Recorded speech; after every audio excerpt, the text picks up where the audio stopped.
আল্লাহ নবী বলেছেন a woman is married for four things: her wealth, her beauty, her family status and her religion.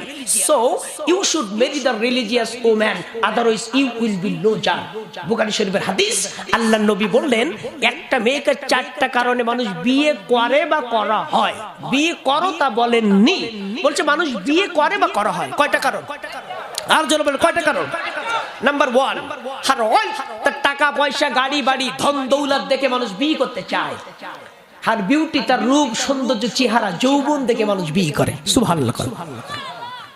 Her family status, তার কৌলিন্য বংশ মর্যাদা তার পারিবারিক অবস্থা দেখে মানুষ বিয়ে করে। এন্ড হার রিলিজিয়ান, চতুর্থ নম্বর হচ্ছে তার ধার্মিকতা, তার তাকওয়া পরহেজগারি পর্দা পুশিদা দেখে মানুষ বিয়ে করে। কয়টা গুণ? এই চারটা গুণের ভিতরে রাসূল সর্বশেষ গুণটাকে প্রায়োরিটি দিচ্ছেন, স্পেশালিটি দিচ্ছেন, সেটাকে তাগাদা দিচ্ছেন।